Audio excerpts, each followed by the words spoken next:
Good morning, it's 8:42. Welcome back to Great Day for this Tuesday as we welcome back a guest to our show. We have Kevin Foley with us. He is the Executive Director of the Des Moines International Airport because we have a bunch of questions we had to get answered, so we thought might as well bring the main man from the airport in to answer those questions. First of all, thanks for coming back. You bet. Thanks for the invitation. We need to find out what is new and exciting coming up at the Des Moines International Airport because there are a lot of things on the horizon. There is.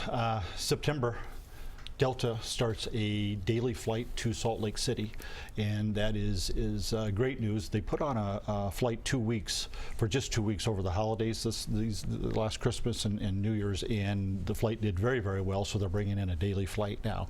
And Salt Lake City is important, but more than even just the city is the connectivity through Salt Lake City. I was going to say, is that a major hub? It is. Yeah. They've really Delta has really developed that hub, and so I didn't realize if you're going west or any of the northwestern states, you can get there very easily through Salt Lake City. So I'm excited and want that flight to do well. Right, because numbers are up at the Des Moines International Airport, and they need to be at a certain level in order for expansion to happen and more flights to be created. They do.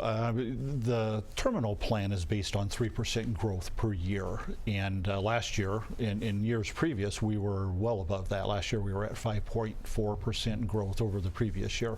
Now, are you going to be able to take averages just in case things slow down a little bit? Well, they have slowed down. We're at about 1.2, 1.3% growth this year over last year thus far. And the reason for that is because we don't have any new flights. The market's there. We have the demand, but we don't have any additional seats to put people in. And so that's why I'm so excited about this flight coming in this fall. It'll give us 76 seats daily increase, and I think the hub is a large enough hub that it'll do well. So what can people look forward to down the road at the airport beside this new flight coming in the fall? Will the airport be getting larger? We will. The airlines all have their eye on Des Moines. As one airline told me, Des Moines is hot right now. The market is growing. They have realized that there is a good market here. Unfortunately, the airlines are being very disciplined in not allowing growth in the number of seats that are in the industry in total, and that hurts us in that we don't have those additional seats to grow. So, but as far as taking averages, when our numbers get large enough that we are starting to delay passengers getting onto aircraft, we will have to do something about a new terminal, and that is down the road. That is a 10-year plan. 2024, according to the plan right now, if we average 3% growth per year, 2024 is the date of beneficial occupancy, so that's the date that we would be moving in, first quarter of 2024. No, it's nice just to be able to go down on floor and head over to the south side and jump on a plane than instead of some people traveling out of town to get lower fares, and it really has paid dividends, hasn't it? It has. When you look at our fares and you compare them to the national fares, what's gone on nationally, as well as those airports around us, Kansas City and Omaha, everything has come together. We are very, very competitive today on our average fares.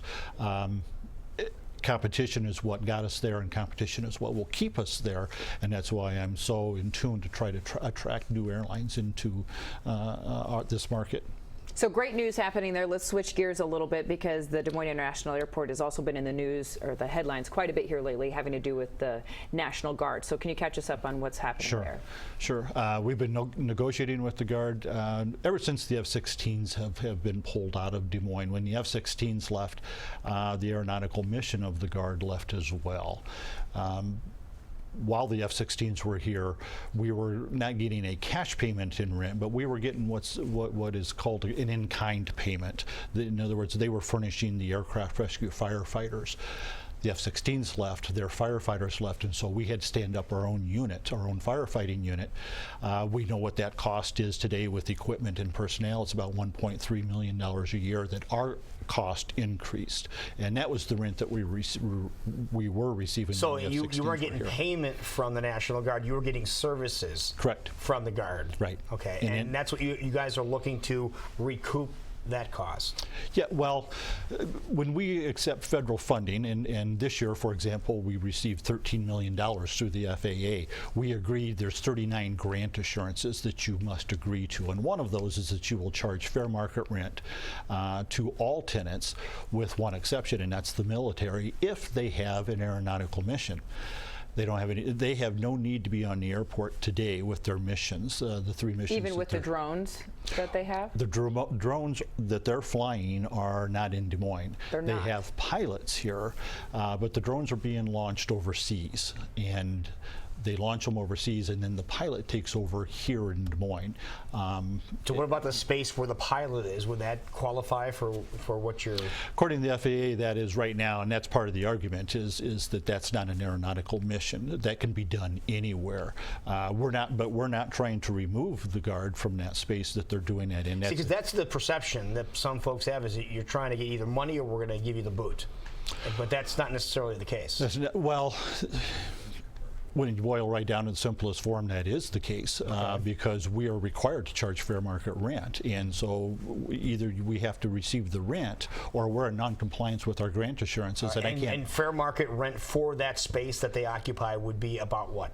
Well, the whole 172 acres that they're on today, because that's what they have leased, would be just over $5 million would be the total. So that is the value. $5 million we're talking. Yeah. That's just for the rent. That's just the rent. Okay. So this is being watched nationally to see how, Absolutely. because this is happening all across the country where airplanes are being moved up and things are going to drones, things like that. So we're being watched. Where is this proceeding into the future? Is this something we have to deal with the Pentagon with, because the Air National Guard can't make their own decisions? That has to go through the Pentagon. With the most recent meeting, you guys have said that they can stay, but what exactly is happening? It is in Washington, D.C. You're absolutely correct. Right now, the last number that I knew, there's 12 airports in this situation, and expect that number to grow as these old fighter aircraft that we have in service today, they're 40 and 50 years old, and as they pull those down and put them into mothballs or repurpose them, and drones become the method of business, we're going to get into these situations across the country. Again, right now, I think the number's up to 12. So this issue is being discussed at the Pentagon with the FAA, and it does have national ramifications.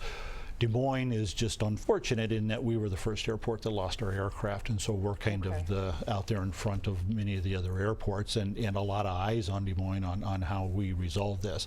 But we're looking for a mutually acceptable agreement. We do not want the Guard to leave the airport. If they said we're leaving, there's no way that we could develop 172 acres quickly. So there's no reason for them to leave. We just need to resolve the issue of them not having an aeronautical mission, and they need to pay the fair market rate. Would it be beneficial to have the verbiage changed to eliminate the aeronautical mission and just a military mission? This has been fought through the courts.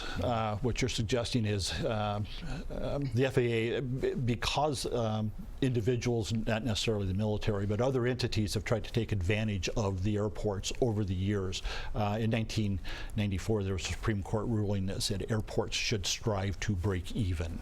In other words, many airports are on the tax rolls. We are not. We are non-tax supported, but some are, and so they need to strive to break even, which means you will charge fair market rate. So it's already been through the courts as to how you should conduct yourself. So how long does the Guard have to stay where they are status quo, like status quo? Well, right now we're in a situation where the airport authority could send termination notice to the Guard at any point. We're beyond the last deadline. We do not want to do that. We want to negotiate with them and try to bring this to resolution, a mutually agreeable resolution. We can't seem to get them to the table with any kind of offer.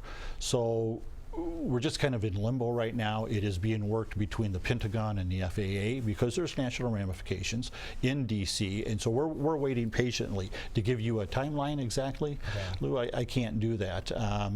I don't know what that timeline is. What I can tell you is we've been at it for 2 years now. Wow. And patience is, it's wearing pretty thin. When would you start losing your grants because of not being able to follow those fair market rates? The information I have from the FAA right now would be August of 2016 we would start losing our grants. So that gives us just a little over a year to get this We wrapped have to up. get this taken care of. We have to get it taken care of. And we've been at it for 2 years, and the best indication I have of what's going to happen is what's happened in the past. We just can't seem to get the National Guard Bureau and those folks out of DC to come to the table with any kind of good faith offer. Okay. Well, hopefully we can get this resolved and make everybody happy and continue on, because the airport is on an upward trend right now. We want to make sure it continues.